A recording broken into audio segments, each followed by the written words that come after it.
Welcome everyone to another episode of Slasher Scotty. I am your host Scotty McCoy, and I have another Samhain cast member on the phone. I have Shane Opolsky, and he played Paul Howard in the movie. Hi Shane, how you doing? I'm doing all right. Just having a wonderful day outside. That's nice. It is a nice day outside actually today, so that's pretty good. Yeah. Yeah, so I have about 10 questions. The first one I have is, how did you initially become a part of the movie Samhain? Well, Scotty, I knew you for how many years? I wanted to actually vote tech with you, computer programming, and then we haven't talked after a while for a couple of years since the vote tech, and we both all knew we loved wanting to be in movies, do movies, and all that.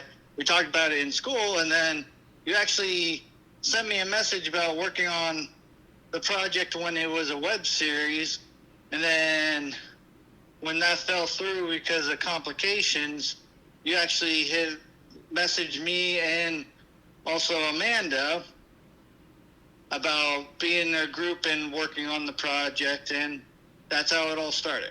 Exactly. That was. It's funny how things happen because we talked about it back in what, like 9th or 10th grade. I think it was 10th grade, and back in like 2008, yeah, it's been a while. 7. 2006, 2007, within that frame. Yeah. Yeah. It was definitely it's been a long journey, but we finally got here and the movie is done, and now we're promoting it and getting ready for its release, which is exciting. Yeah, once we get through this virus stuff. Yeah, which is funny because I know you're in the web series you had a smaller role. You had the role of Cameron, but then then I, like a lot of the people, and we ended up holding a casting call and everything, and you got bumped up to the role of Paul Howard in the full feature, which is exciting. Yeah, and the casting call was my favorite part. Exactly. So you did some of your own stunts for the film. So how was it to perform them yourself? It was actually an experience. It was fun doing it, and I can't wait to do more of it. To tell you the truth, I've been biting at it really to do more of it, but like you said, don't do some of the stuff at home. Exactly, and I know the pandemic is holding off on a lot of projects, not just for us, but for a lot of people in the world. It really is. Speaking about... Thank God for TikTok. Exactly. Speaking about stunts, though, you were injured on set. Could you tell us which scene it was and how it happened? Well, the scene, it was just 4 nerds sitting on the couch, and then me and Tyler Ebert's character actually got in an argument and shoving match and all that, and Yag's character actually was supposed to break it up, and when Tyler's character was on me, Yags pulled him, and when he pulled him, he landed right on my knee, which tore my meniscus. Right. And how is your meniscus doing now? It is doing a lot better. That's awesome. Meniscus injuries ain't so bad, but it still hurts. Right. But like I said, it was all worth it in the end. We have a wonderful movie, and I can't wait for it to come out. Exactly, and it's funny because I remember, I do remember when you did get her, and it's like I'm trying to cover my butt, and I know Gabby and Sarah were taking you home, and I was following not far behind because I needed to basically tell you, hey, we have all these injury waivers on set. The funny thing is, even if I didn't sign no waivers or anything like that, I would never have done anything because I want this movie to succeed. Exactly. And why would I do something that would jeopardize that? Exactly. And the movie, it got done. I mean, I think that was the last scene we were going to film that night, if I'm not mistaken. But we actually did get all the shot we needed for that, but we had to refilm it because when you fell, we weren't able to continue the last part of that scene. So and obviously if we were to start it from where we left off, nobody would be in the right position. So it was just best that we started it from the beginning of that scene and then just continue from there. And I believe we filmed that then the last day on set, if I'm not mistaken.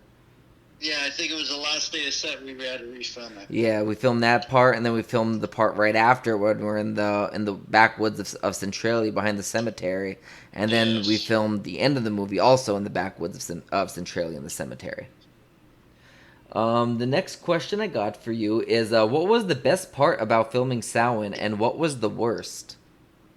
The best part, I would say, is working with the people we had. I made a lot of new friendships, and I can't wait to, like I said, I can't wait to do future projects with everybody. Right.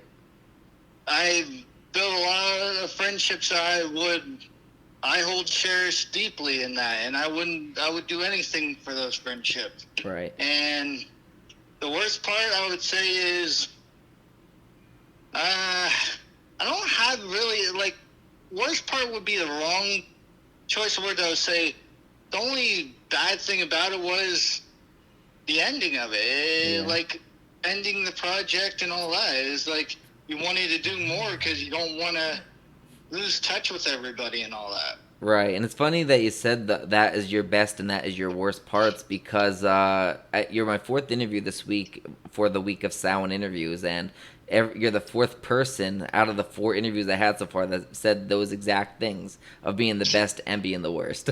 Yeah, and the funny thing is I haven't even heard any of those interviews yet. I haven't got to because I work so much. Yeah, it's hard to get around. I mean, like I said, most of the interviews I do are roughly 30 minutes at most. I had one interview that was like 2.5 hours, and a couple interviews reached over an hour. But most of my interviews usually are 30 minutes and under. Maybe they'll reach 40, 45 at most. But yeah, most of them don't exceed 30 minutes. So can you tell us a little bit about your character Paul and what makes him different than the rest of the nerds in the movie? And remember, no spoilers on anything big. Um, how would I describe Paul?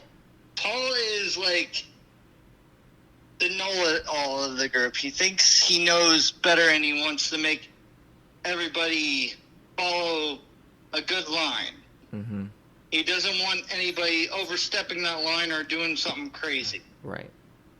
But Paul also, I would consider, has the biggest heart for the rest of the nerds. Right. Because I feel like he's the character that tries to look over the whole general of the group. Right. I agree with that, and it's funny because I think you're the only one from the group, the 4 nerds. Obviously, I can't interview myself. Yags was busy this week, so I'm gonna try to get him during the second set of interviews for the weeks that I'm gonna do up in like September-ish, October-ish, and I'm gonna get Tyler then as well. He's busy this week, but to speak on for everybody to get familiar with those 4 characters. So as Shane just said, Paul is the one that is the know-it-all of the group, the techie of the group, the one that tries to be level-headed. Then there's Benji, who is the smart-ass, sarcastic, sassy guy of the group. Then there's me. I play Jordan. I'm the one that tries to act all cool, but he's really not the coolest guy in the world. Obsessed with video games, that type of thing.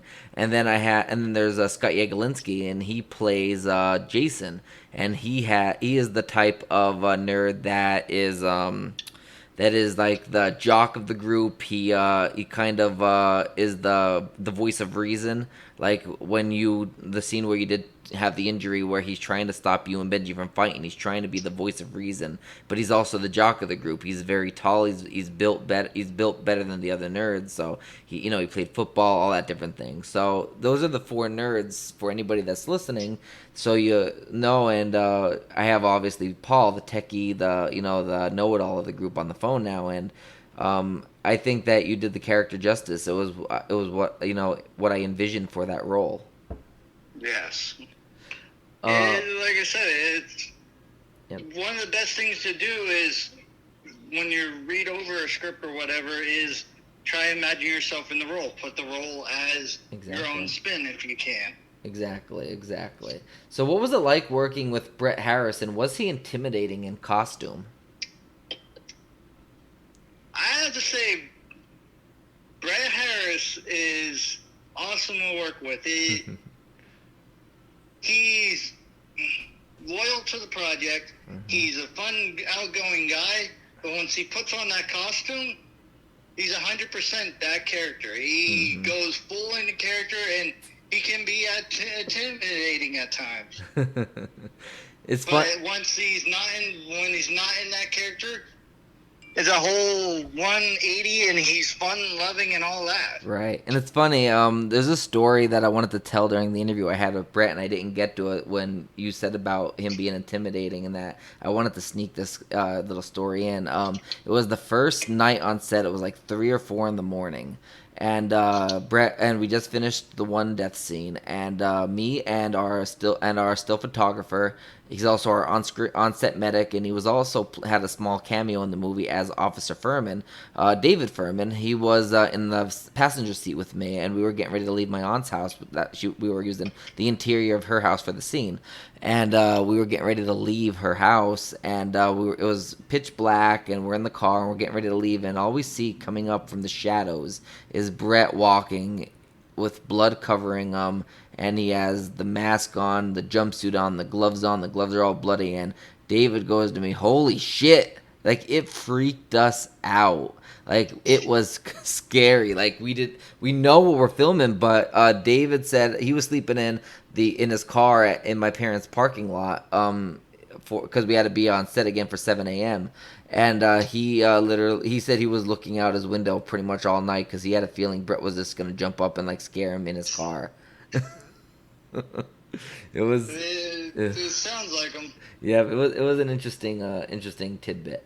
If you could redo the movie, would there be anything about your character that you'd like to change or improve on, and if so, what would it be? Tell you the truth, I wouldn't change anything. Okay. Really, I feel like the character did what the character was supposed to do, and right. Like I said, you'll have to find out what's going on when you see the movie. Exactly. See what I mean. So excuse me. So what was your most memorable moment while filming Samhain? Let's see. Well, actually, I wouldn't even say it was. I wouldn't even say it was an on-set thing. It was actually like in between set. Okay. Filming. My favorite moment would have been when we all went hiking after, like in between films. Okay. And seeing old railroad carts and buildings and all that, and even a Scotty fear moment. That was very terrifying for me, for sure. I know that. Yep. But also, it was a good memory, even though you got scared. Yes, and Carl thought I was joking, but I was holding his hand. Amanda's like, "No, I know Scotty. He is not joking about this fear. Like this, he's not even acting. This fear is literal fear for him right now." She knew. She thought, like, everybody thought I was just being like dramatic or whatever at first, but it turned like then they realized, especially Amanda, because she knows me really well, and she knew this is Scotty's really scared right now. Like he was really scared. I was right behind you, and you were shaking like you're having a seizure or something. Yeah, it was pretty scary, but that was fun. That was during, I believe, when we did that. I was during our all day shoot when we had to be on set for like 8 a.m. And some people went for food, and we went hiking. Yep. I think it was like an 8 a.m. shoot until like an 11 p.m. shoot. So I believe we finished the day scenes, and then we took a break. Some people went to McDonald's. I went to McDonald's after the hike, and then we went hiking. I know Tyler went back to his parents' place. He had to help his stepdad with something. So we took we had to take a break. We had a lot of time to kill because like the sun was getting ready to set, but it wasn't. We needed it to be pitch black to start the daytime scenes to follow continuity. Yeah. So let's see. Would you like to be a part of future projects with Gravestone Films? And is there anything specific you'd like to see Gravestone pursue in terms of types of movies and storylines? Well, do I want to be a part of future projects? Of course I do. I love working with everybody, and I feel like I have to because I'm also part of one of the executives. Right, exactly. If I wasn't part of it, then what kind of exec would I be? Exactly. And, like, ideas or anything like that for future projects or what I want to do, I know we have a couple on hand getting ready, working on, and that we have. I know you're doing Amanda's interview on Saturday. Yep. I'm pretty sure she'll mention it.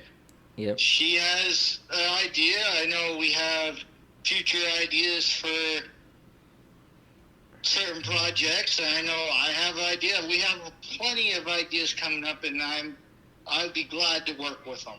Yeah, that's awesome. So the last question I got for you is, I know that you are writing or have some film ideas in mind. So is there anything you want to tell the listeners about so they can keep an eye out for them in the future, whether it's with Gravestone Films or another company for that matter? Well, I am working on a project, and I'm like 3/4 away done a script already. Okay. But the little tidbit, it's mostly like a found footage film. Okay. And it follows the line of a horror genre, and mostly it's a mix of, well, I'll say like a mix of the Blair Witch and Grave Encounters. Okay. Sounds good. And mostly it's about a group of friends that used to love doing, like, going out to haunted places and all that, and researching it and trying to find ghosts. And they meet up with an old friend back in their childhood who disappeared and went out of their lives, and they go research their hometown horror spot, we'll say, because I don't want to give too much detail. Right. A horror spot, and try to figure out what's going on there, because a lot of disappearances and hearing of ghosts and children's crying and laughter. Awesome. So thank you, Shane, for joining me for the interview today. No problem. I'm glad you interviewed me. Not a problem. So before I let you go, I just want to promote the movie, obviously. The movie comes out in select theaters in October 2020. It'll be available to stream on Amazon in November 2020. You can follow us on Facebook at www.facebook.com/gravestonefilms. You can also follow the movie fan page at www.facebook.com/soundmovie. Also, you can go to our website at www.gravestonefilms.com. And we are having a premiere. So far, it is still scheduled for July 18th. So if you would like to, go to the premiere, if you're in the area of Schuylkill County, we're going to be holding it at the Angela Triplex Theater in Coaldale, Pennsylvania. And tickets are available at soundpremiere.eventbrite.com, and you can get your tickets there to come to the premiere. And like I said, join the rest of us and watch the exactly movie through our eyes. Exactly. The movie will be the doors open at 6 p.m. The red carpet event also starts at 6 p.m. And then the screening of the film is at 7 p.m. And then after the screening of the film, we're going to have a meet and greet with the cast and crew. So hopefully we'll see everybody there. If you're not in the area and we're not in a theater near you, you can always, like I said, go on Amazon and stream it when it's available for streaming. And you can always follow our Facebook pages. Our trailer will also be out on June 23rd of this year, the 2-year anniversary that Gravestone Films has been in business. So you want to check that out as well. All right. Well, thank you, Shane, so much for joining me. No problem. Thank you for having me. All right. You have a good rest of your day. You too. All right. Thank you. Bye.